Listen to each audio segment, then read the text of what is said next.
Assalamualaikum warahmatullahi wabarakatuh. Izin perkenalkan, nama saya Rizky Oktaviansyah Delaksa dengan NIM 2022-11071.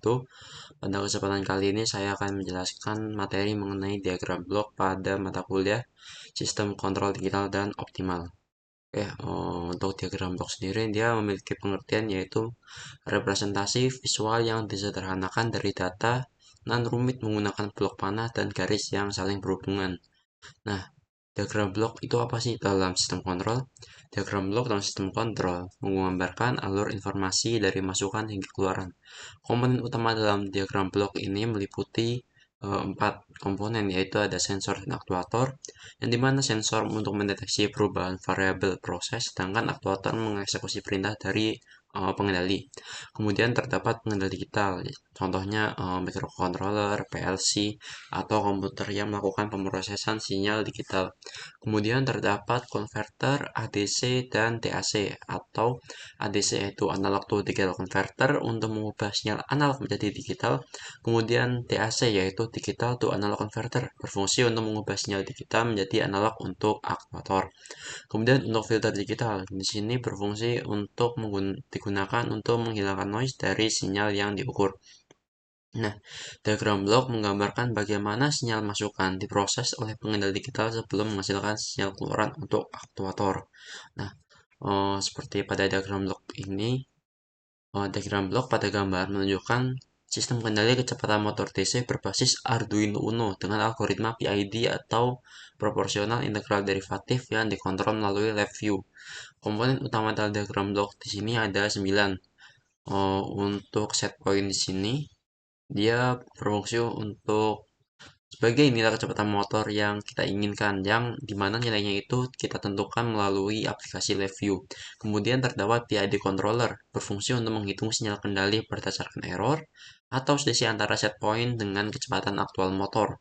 Kemudian PID berfungsi untuk mengatur motor agar mencapai kecepatan yang diinginkan secara optimal.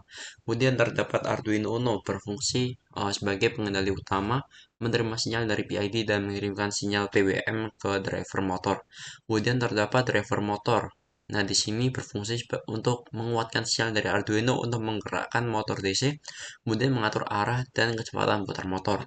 Kemudian terdapat motor DC yang di sini dia sebagai aktuator yang menerima daya dari driver BTS 7960 untuk bergerak sesuai dengan sinyal kendali. Kemudian terdapat sensor kecepatan. Di sini dia sebagai feedback atau untuk mengukur kecepatan aktual motor dan mengirimkan data ke Arduino untuk umpan balik. Kemudian terdapat lab view. Di sini dia berfungsi untuk memantau dan mengontrol sistem secara real time. Kemudian terdapat faktor eksternal yaitu gangguan yang dapat mempengaruhi kecepatan motor seperti beban tambahan atau perubahan tegangan. Kemudian untuk outputnya ini adalah kecepatan akhir motor yang telah dikontrol oleh sistem. Nah, kemudian untuk cara kerja dari diagram blok di atas yaitu pertama-tama LabVIEW mengirimkan nilai set point ke dalam sistem sebagai target kecepatan motor. Kemudian PID controller akan membandingkan nilai set point dengan kecepatan aktual motor yang nilainya itu dari sensor kecepatan. Nah, kemudian jika terdapat error, maka PID akan menghitung sinyal kendali untuk memperbaiki kecepatan motor. Arduino Uno menerima sinyal dari PID dan mengontrol driver BTS 7960 untuk mengatur tegangan ke motor DC. Kemudian dari motor DC, dia akan berputar sesuai dengan sinyal kendali. Sensor kecepatan mengukur kecepatan motor dan mengirimkan umpan balik ke sistem.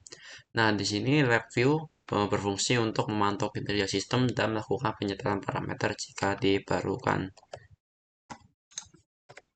Nah, diagram blok ini menunjukkan sistem kontrol tertutup karena di sini dia terdapat lab feedback, yaitu yang dimana komponennya itu adalah sensor kecepatan yang menggunakan PID untuk mengontrol kecepatan motor DC. Sistem ini memastikan motor berputar dengan kecepatan yang diinginkan meskipun terdapat gangguan eksternal. Nah, untuk kesimpulan yang dapat kita ambil yaitu diagram blok sangat penting dalam memahami dan merancang sistem kontrol digital dan optimal.